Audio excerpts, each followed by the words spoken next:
करते हैं। सबसे पहले 2023 पेपर के क्वेश्चंस को लेते हैं अपन।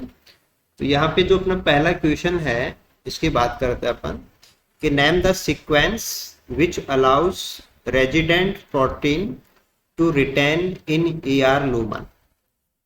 तो ER के लूमन की जो प्रोटीन होते हैं उनको रेजिडेंट प्रोटीन बोलते हैं ना। मेम्ब्रेन वाली प्रोटीन है वो इंटीग्रल होती है, और स्पेस में जो होता है खाली स्पेस किसी भी कोशिकांग का उसको अपन लूमन बोलते हैं उसका। तो उसकी प्रोटीन है वो रेजिडेंट कहलाती है। तो ER की रेजिडेंट प्रोटीन को वहीं रोकने के लिए, यानी कि वो ER में ही रहें, उसके लिए उनके जो C टर्मिनस होता है, C टर्मिनस के ऊपर एक सिग्नल पाया जाता है, वो सिग्नल होता है KDEL सिग्नल। तो ये काफी इंपॉर्टेंट क्वेश्चन होता है, बार बार पूछा जाता है। अगर हम इसको डायग्राम से समझे तो ऐसा है कि जैसे यहाँ पे ER है और ER के लूमन में जो भी प्रोटीन होते हैं वो इनकी रेजिडेंट प्रोटीन है।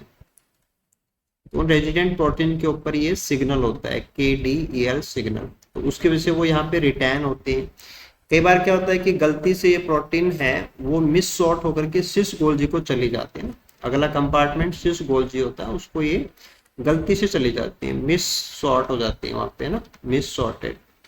तो एक क्वेश्चन वहीं से भी बनता है कि कई बार ये भी पूछा जाता है कि जो ER की रेजिडेंट प्रोटीन है अगर वो गलती से सिस गोल्जी में चली जाए तो वहां से वापस ER में कैसे आते हैं। तो उनके लिए आपको ध्यान देना है कि अगर आप ER से गोल्जी से वापस ER को आएंगे तो ये रिट्रोग्रेड ट्रैफिक होता है, रिट्रोग्रेड ट्रैफिक बोला जाता है इसको। और यहाँ पे वही चीज होगी कि KDL जिसके पास है उसको पकड़ा जाएगा। तो KDL के रिसेप्टर होते हैं, तो KDL के रिसेप्टर जो होते हैं ना वो KDL की प्रोटीन्स को पकड़ेंगे और वापस उनको ER तक पहुंचाते हैं। तो ER की रेजिडेंट के पास KDL सिग्नल होता है कि ऑप्शन ए वाला। और अगर अगला क्वेश्चन है कि वापस वो बैक कैसे आते हैं, तो रेट्रोग्रेड ट्रैफिक से आते हैं, जो कॉप फेस्ट वेसाइकल्स हैं उनके थ्रू आते हैं। और कैसे आते हैं, KDL रिसेप्टर के थ्रू आते हैं। तो राइट आंसर क्या होगा, option first KDL। Next question देखते हैं अपन कि given are few processes which may be involved in conversion of proto-oncogene into oncogene। तो जो प्रोटो-ऑन्कोजीन होते हैं ना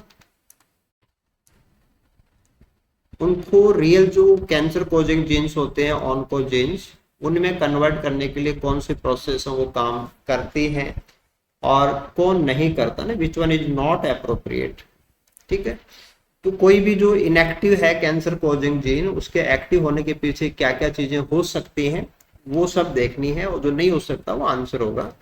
तो अगर कोडिंग जीन में म्यूटेशन करेंगे तो उससे डिफेक्ट्स कोज हो सकते हैं, और उससे कोई जो म्यूटेशन है वो आपका पर्टिकुलर जो सप्रेशर था पार्ट, वो सप्रेसर पार्ट अगर डिफेक्टिव हो जाएगा तो फिर जीन है वो ऑन्कोजीन के रूप में काम करने लग जाएगा, ये तो करेगा।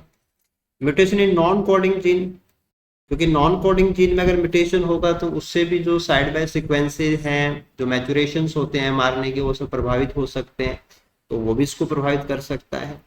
क्रोमोसोम्स के जो सेगमेंट अगर रीअरेंज हो जाएं तो उससे पोजीशन इफेक्ट वगैरह काम कर सकते हैं, तो उससे भी फर्क पड़ सकता है। ठीक है, जीन एम्प्लीफिकेशन, जीन एम्प्लीफिकेशन मतलब कोई भी पर्टिकुलर जीन है उससे कितनी मात्रा में प्रोटीन बनता है, आप उसकी नंबर ऑफ कॉपीज बढ़ा देंगे तो डोजेज इम्बैलेंस कोज हो जाएगा। और डोजेज इम्बैलेंस है वो भी आपके किसी भी पर्टिकुलर जीन के रेगुलेशन के लिए या उसको एक्टिवेट करने के लिए काम कर सकता है। तो एक साइड से देखें तो सारी चीजें लगभग काम करने वाली सी हैं, लेकिन अगर आप इनमें से छांटना चाहें कि कोई एक चीज जो ज्यादा सुटेबल नहीं है, वो रहेगा आपका नॉन कोडिंग रीजन, यानी कि जिसका जीन से रिश्ता नहीं है। अगर उसमें म्यूटेशन होता है तो उसका फर्क तो हालांकि पड़ता है। देखो आप ऐसे नहीं कह सकते कि जीनोम में कहीं भी कुछ भी कर दें तो कहीं फर्क नहीं पड़ेगा, ये तो चलने वाली बात नहीं होती।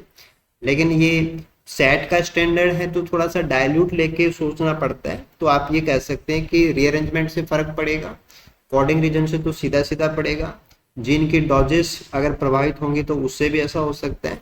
लेकिन अगर नॉन कोडिंग में आप म्यूटेशन कराएंगे तो उसका फर्क है वो बाकी के कंपेरिजन में थोड़ा लाइट ही रहेगा। तो आंसर देना पड़ेगा आपको ऑप्शन नंबर 2 यानी कि डी ऑप्शन।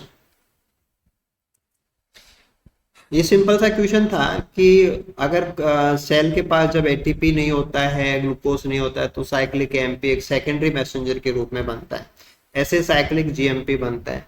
तो इनका जो फॉर्मेशन है ना, इनका फॉर्मेशन पर्टिकुलर एंजाइम्स करते हैं, जैसे एटीपी एंड जीटीपी। तो एटीपी से बनेगा साइक्लिक एएमपी, जीटीपी से बनेगा साइक्लिक जीएमपी। एंजाइम के नाम आपको पता होना चाहिए कि एडिनाइलेट साइक्लेज, ये तो बनाएगा आपका साइक्लिक एएमपी, और जो ग्वानिलेट साइक्लेज होता है वो वन स्पेसिफिक है, यानी कि वो बनाएगा CGMP। तो एडेनिन वाला एडिनाइलेट है, ग्वानिन वाला ग्वानिलेट है, ये इनको कन्वर्ट करते हैं, और फिर जो प्रॉपर आपका एटीपी है उससे साइक्लिक एएमपी बनता है, प्रॉपर जो जीटीपी है उससे साइक्लिक जीएमपी बनता है। नेक्स्ट क्वेश्चन था कि जो प्लाज्मा मेम्ब्रेन जब आप आरबीसी की पढ़ते हैं ना, तो वहां पे एक प्रोटीन आती है ग्लाइकोफोरिन ए, तो वो वहां की मेन कार्बोहाइड्रेट कंटेनिंग प्रोटीन होते हैं। सियालो प्रोटीन जो कार्बोहाइड्रेट कंटेनिंग होते हैं उनकी कैटेगरी होती है, sialo protein carbohydrate containing proteins होती है। तो उसके 3 भाग होते हैं, 3 domains composed of 2 hydrophilic segments which are separated by region of a amino acid, जो कि मेम्ब्रेन में लगा हुआ होता है। तो थोड़ा सा आपको इसका डायग्राम पता होना चाहिए कि जैसे ये आरबीसी का मेम्ब्रेन हो गया, और मेम्ब्रेन के बाहर ये भी क्या है, हाइड्रोफिलिक है, क्योंकि यहाँ पे पानी है तो ये हाइड्रोफिलिक सेगमेंट है।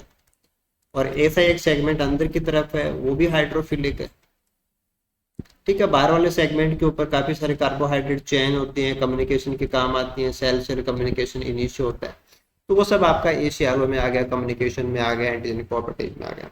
अब बात आती है कि एक सेगमेंट तो इसका बाहर है, दूसरा सेगमेंट इसका अंदर है।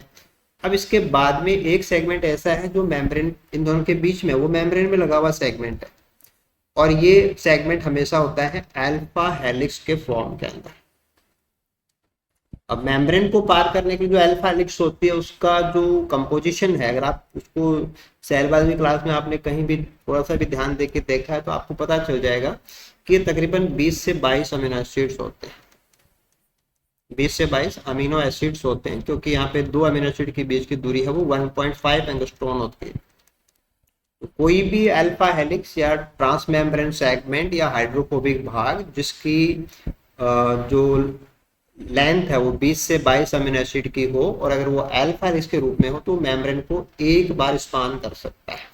तो यहाँ पे ये एक बार ही मेम्ब्रेन को क्रॉस करता है, तो ये 20 अमीनो एसिड है वो एप्रोप्रिएट है, क्योंकि 10 से मेम्ब्रेन स्पान नहीं होगी, 37 से वो बहुत ज्यादा है, और 5 का तो कोई लॉजिक ही नहीं है।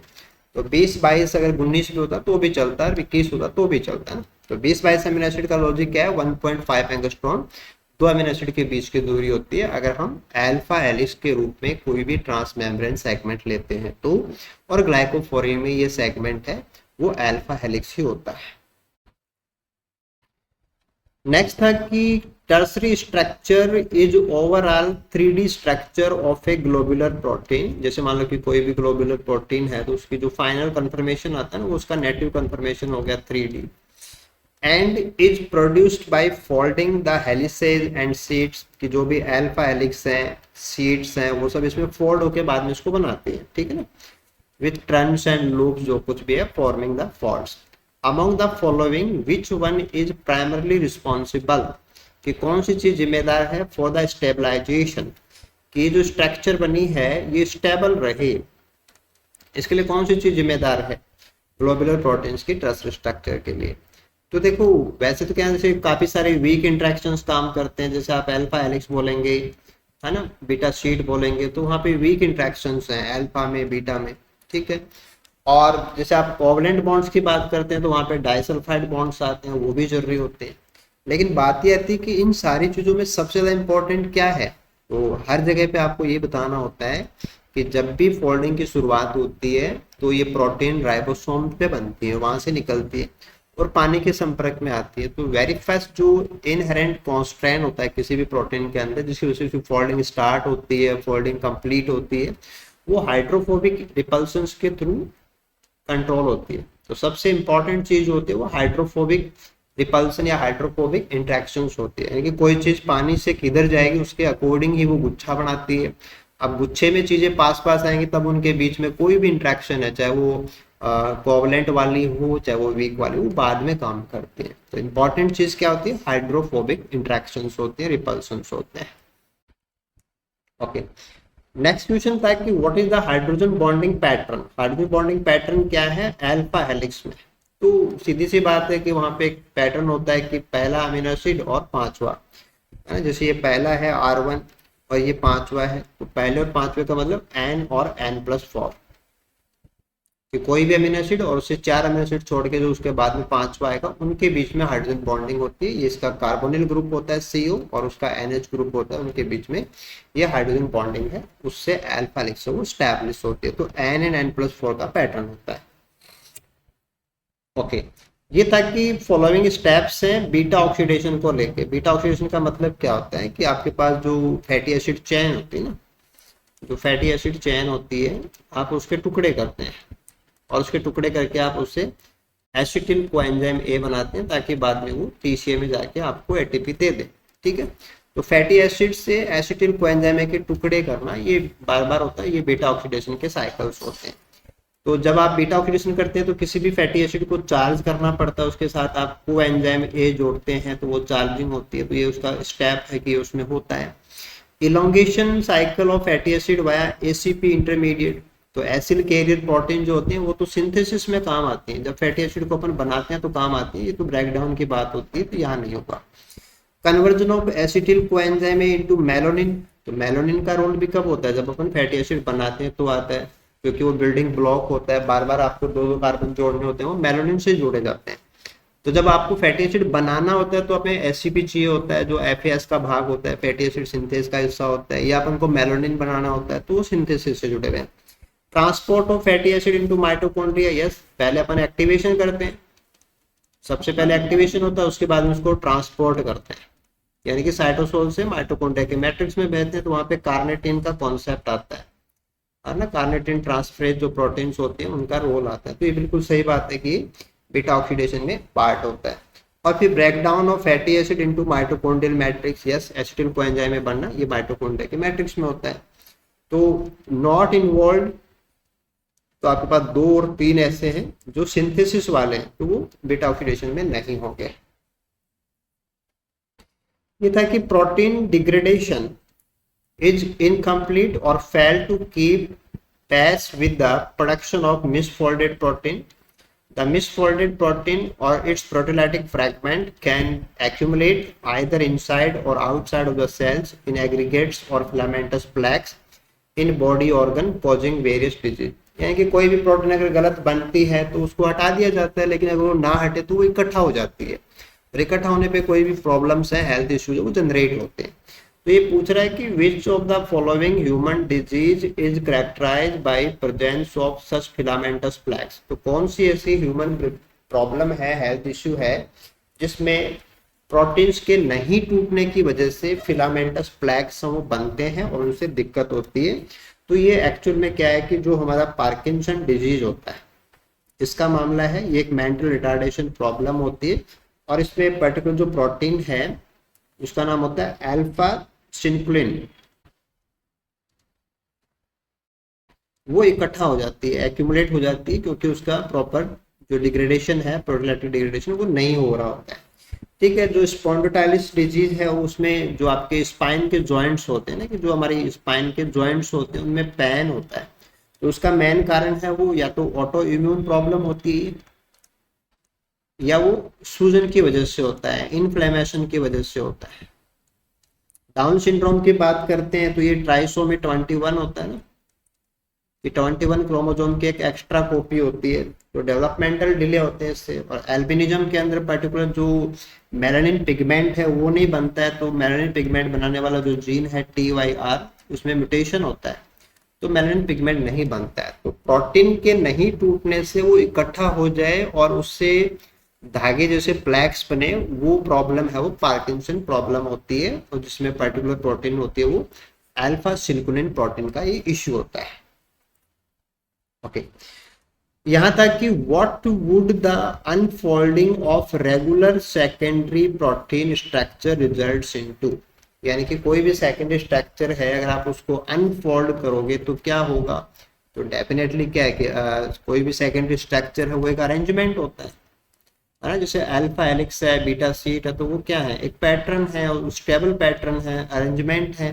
तो अरेंजमेंट को अगर हम डिस्टर्ब करेंगे तो क्या होगा, एंट्रोपी बढ़ेगी, है ना। तो increase in the entropy of the system और प्रोटीन, जो भी आपने लिया है उसका अव्यवस्था बढ़ेगा, उसी का नाम एंट्रोपी होता है ना। तो सिंपल सी बात है कि थर्मोडायनेमिक्स में क्या कहते हैं कि जब चीजें बिगड़ती हैं, अपनी जगह पे नहीं होती हैं, उनके पैटर्न डिस्टर्ब होते हैं, उनकी स्टेबिलिटी जाती है, it mean they are entropy increasing के लिए काम कर रहे हैं। ओके, यहाँ तक कि glycogen is primarily stored in liver for which of the following. देखो दो चीजें होती हैं, अगर हमारी बॉडी में लीवर की बात करें तो वहां पे जो ग्लूकोज है उससे ग्लाइकोजन बनता है, और ग्लाइकोजन को बाद में यहाँ से निकाला जाता है। जब अपन खाना नहीं खाते हैं तो बॉडी उसको रिट्राइव करती है, और रिट्राइव करके उससे ग्लूकोज बनाती है, ठीक है। दूसरी साइड में मसल्स होती हैं, मसल्स के अंदर भी ग्लूकोज है वो स्टोर होता है ग्लाइकोजन के फॉर्म के अंदर, लेकिन मसल्स है उस ग्लाइकोजन को तोड़ के उससे ग्लूकोज 6 फॉस्फेट बनाती हैं और उससे एटीपी बनाती हैं, यानी कि नो ग्लूकोज, क्योंकि उनमें पर्टिकुलर एंजाइम जो है ग्लूकोज 6 फॉस्फेटेज G6 वो नहीं होता है। तो मसल्स है वो ग्लूकोज नहीं बना सकती, वो एनर्जी बनाती है उससे, और लीवर है वो उससे ग्लूकोज बनाता है। तो यहाँ पे लीवर के लिए पूछा गया है कि लीवर में जो स्टोर्ड होता है उसका वो क्या करता है। तो पहला था कि a source of energy for nervous system, है ना। जैसे हमारा नर्वस सिस्टम का मतलब क्या है, जैसे ब्रेन को अपन ले लें, ठीक है, और a source of energy for excretory system जिसमें किडनीज आएंगी, और a source of energy for muscles. तो मसल्स का लीवर से कनेक्शन नहीं है, मसल तो अपना खुद का सेल्फ स्टोर करता है, वो तो हो ही नहीं सकता। और a source of energy for its oven need, कि लीवर खुद अपने लिए इसको स्टोर करता है, ऐसा तो नहीं है, वो ग्लूकोज बना के इसको फिर शेयर करता है, शेयर बाय ब्लड, यानी कि वो ग्लूकोज बना के ब्लड में डाल देता है, जिसको ब्लड में से चाहिए वो ले लो। और हमारी बॉडी में सबसे ज्यादा ग्लूकोज किसको चाहिए, नर्वस सिस्टम, ब्रेन को चाहिए। तो ज्यादा करेक्ट आंसर क्या होगा, ब्रेन, क्योंकि लीवर ने जो बनाया है, लीवर सबके लिए सोचता है, उसने ब्लड में डाल दिया, ब्लड में सबसे ज्यादा कौन उठाता है, ब्रेन उठाता है। तो आंसर क्या देंगे कि लीवर में जो स्टोर्ड है उसका मकसद है कि जब खाना नहीं खाए तो ब्रेन डिस्टर्ब ना हो जाए, उसको सप्लाई चालू रहनी चाहिए। तो answer should be nervous system. Okay, next था कि which of the following human genetic disorder is sex linked, sex linked recessive कौन सा है, ये अपन को बताना है। देखो जो हीमोफीलिया है वो सेक्स लिंक्ड, एक्स लिंक्ड में आता है ना, एक्स लिंक्ड रिसेसिव में आता है ना, ये तो आपका राइट आंसर हो गया। अगर अपन फेनल कीटोन यूरिया की बात करेंगे तो ये ऑटोसोमल रिसेसिव डिजीज होती है, और इसका कनेक्शन है वो क्रोमोसोम नंबर 12 से होता है। सिस्टिस फाइब्रोसिस जिसमें ट्रांसमेम्ब्रेन प्रोटीन होते हैं CFTR वो खराब हो जाती है, क्लोराइड ट्रांसपोर्ट है वो डिफेक्टिव हो जाता है, स्वेलिंग्स और ये एयर पैसेज वगैरह बंद होने जैसी प्रॉब्लम्स आती है, तो वो भी क्या है, ऑटोसोमल रिसेसिव डिजीज होती है। ऑटोसोमल रिसेसिव डिजीज होती है, क्रोमोसोम होता है 7 नंबर वाला। और एक्रेंडोप्लेसिया जो कि एक डेवलपमेंटल प्रॉब्लम है जिसमें डार्फिज्म कोज होती है, ये ऑटोसोमल डोमिनेंट है, ये ऑटोसोमल डोमिनेंट डिफेक्ट होता है, क्रोमोसोम नंबर 4 का मामला होता है। तो यहाँ पे सेक्स लिंक्ड और रिसेसिव था तो वो तो हीमोफीलिया हो जाएगा, लेकिन फेनिल कीटोन यूरिया ये सब इंपॉर्टेंट है, CFTR भी पूछा जाता है, सब आपको याद रखना है। यहाँ पे था कि the gene which is suppressed bye another non allylic gene. देखो जब आप कहते हैं नॉन एलिलिक, इसका मतलब हो गया अनोदर जीन, क्योंकि जो एलिल होते हैं वो तो उसी जीन के फॉर्म्स होते हैं। तो इससे मान लो कि आपने 2 जीन ले लिए, ये है जीन 1 और ये है जीन 2, तो कोई दूसरा जीन है वो पहले जीन को सप्रेस कर रहा है, राइट, थ्रू इंट्रैक्शन। ये कुछ करता है, उससे दूसरे वाला जीन अपना प्रभाव नहीं दिखा पाता, तो ये एपिस्टेसिस का मामला होता है, इसको हिंदी में अपन प्रबलता बोलते हैं। तो जो जीन सप्रेस कर रहा है वो एपिस्टेट कंडीशन में होता है, और जो सप्रेस हो रहा है वो हाइपोस्टेट कंडीशन में होता है। और इंट्रैक्शन का नाम होता है एपिस्टेसिस, जो कि क्या है, जीन इंट्रैक्शन है। दो जीन के मिलने से ये प्रभाव उत्पन्न होता है ना कि एक दूसरे के रिस्पॉन्स को आने नहीं दे रहा, जैसे जीन इंट्रैक्शन एग्जाम्पल। तो इनकम्प्लीट डोमिनेंस तो अलग चीज होती है। होमोलॉग्स जो जिनकी सीक्वेंस मैच करती है। हाइपोस्टैटिक तो केवल आधा भाग हो गया था। तो एक जीन जो दूसरे जीन को सप्रेस करे इंट्रैक्शन के थ्रू, तो वो एपिस्टेसिस में काउंट करते हैं कि ऑप्शन 2 वाला राइट है। यहाँ पे था कि refer to the pedigree chart for the ability to test the chemical PTC, जो कि आपका फेनिल थायोकार्बेमाइड होता है, उसको टेस्ट करने की बात आती है कि वो टेस्ट हो पाएगा नहीं हो पाएगा। तो जिनमें कैपिटल टी एलील होता है वो टेस्टर कहलाते हैं, है ना, वो उसको टेस्ट कर सकते हैं। तो कैपिटल टी वाले टेस्ट कर सकते हैं, कैपिटल टी स्मॉल वाले टेस्ट कर सकते हैं। और जो रिसेसिव होमोजाइगस में होते हैं ना, वो इसको टेस्ट नहीं कर सकते, वो नॉन टेस्टर होते हैं। तो ये तो इनका जेनेटिक्स होता है। तो डोमिनेंस वाला मामला है, क्योंकि ऐसा जो पैटर्न है वो डोमिनेंस में काम करता है। लेकिन प्रॉब्लम ये थी कि यहाँ पे आपको पेडिग्री की बात की गई थी और क्वेश्चन में कोई पेडिग्री दी हुई नहीं है, तो हम इसको कर नहीं सकते, क्योंकि पेडिग्री होने पे फिर हम पता करते हैं कि ये किस प्रकार का है, लेकिन हम पेडिग्री के बिना इसको नहीं कर पाएंगे। बट ये कि हाँ, ये इशू जो है वो कैपिटल टी स्मॉल टी वाला है, लेकिन डोमिनेंस वाला है। यहाँ पूछा गया था कि which of the following aneuploids generally has the most severe impact on the human health. तो सबसे बड़ी प्रॉब्लम कौन सी कंडीशन में होगी? देखो, प्रॉब्लम का मतलब क्या होता है? डेवलपमेंट प्रभावित होना। और डेवलपमेंट प्रभावित कब होता है? जब जीन्स हैं उनका इफेक्ट है वो कम ज्यादा हो जाए, यानी कि डोजेस पे प्रॉब्लम आए। देखो, जब आप 47 है ना XXY करते हैं तो आपने एक x ज्यादा कर दिया, है ना। 47 + 21 तो ये ट्राइसोमी हो गया, और ट्रिपल एक्स हो गया, तो एक x ज्यादा है, यहाँ पे एक y ज्यादा है। तो x एंड y क्रोमोसोम जो होते हैं, इनके ऊपर क्या है कि जो नॉर्मल सोमेटिक जीन्स होते हैं वो कम होते हैं, लो डेंसिटी ऑफ जीन होता है। तो ज्यादा जीन नहीं होते तो ज्यादा फर्क नहीं पड़ता। लेकिन जब आप 21 की कॉपी एक्स्ट्रा कर देंगे तो अब 3 कॉपी हो गई, तो वहां पे एक्स्ट्रा डोजेज बनेंगी, तो इम्बैलेंस कोज होगा। तो सबसे सीवियर इम्पैक्ट कब आएगा? जब ज्यादा जीन एक्सप्रेस हो रहे हो बेवजह, जिससे इम्बैलेंस कोज होता हो।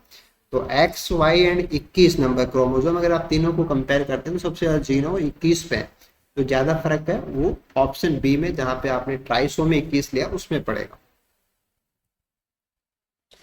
ठीक है, नेक्स्ट क्वेश्चन में आते हैं अपन कि which of the following statement is true regarding sex determination in honey bee.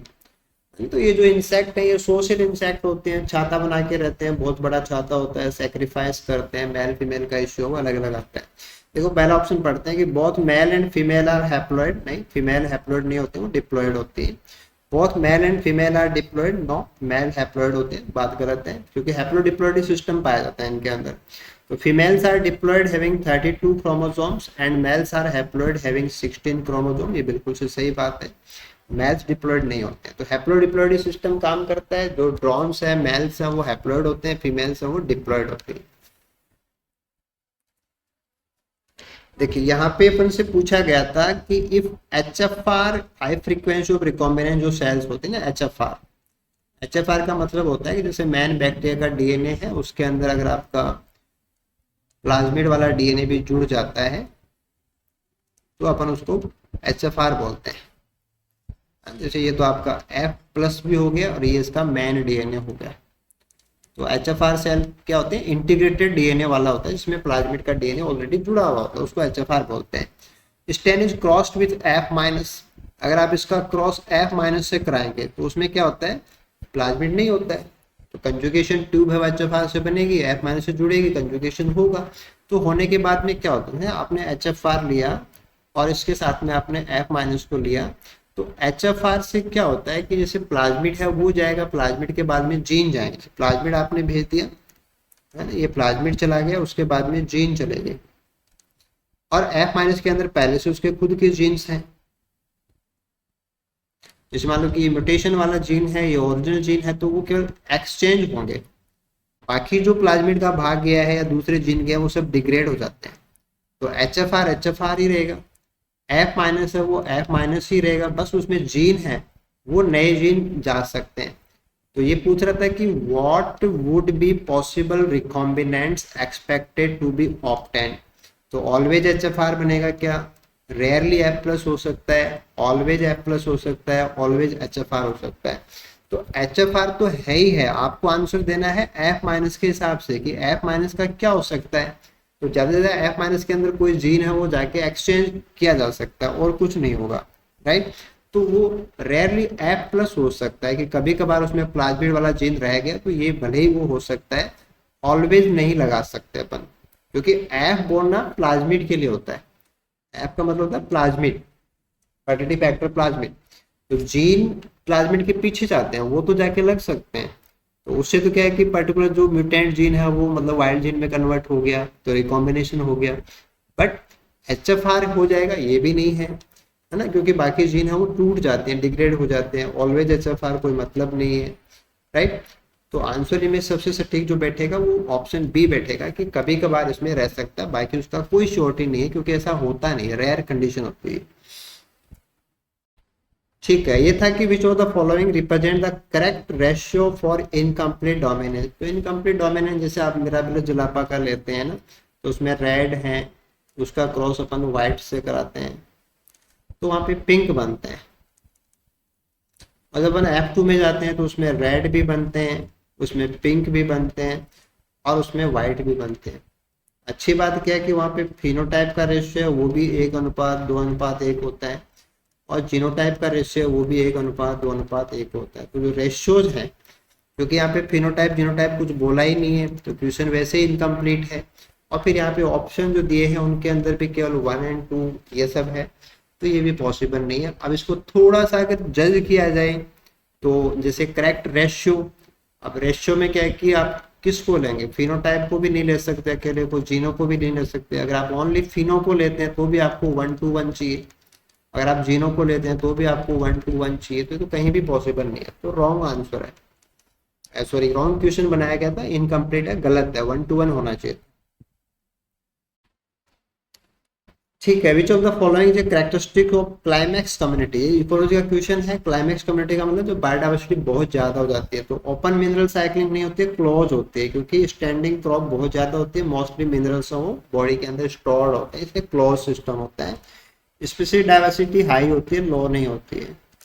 और निशेज है वो जैसे जैसे आप एरिया ऑक्यूपाई करते हैं, निशेज है वो नैरो हो जाती है, ब्रॉड नहीं होती है। के स्पेसिफिक होते हैं उनकी निशेज नैरो होती है। तो हाई बायोकेमिकल डाइवर्सिटी, यस, जितने ज्यादा डाइवर्सिटी होगी ऑर्गेनिज्म के प्रकार जितने ज्यादा होंगे उतनी ज्यादा बायोकेमिकल डाइवर्सिटी वहां पे एग्जिस्ट करती है। तो आंसर विल बी डी।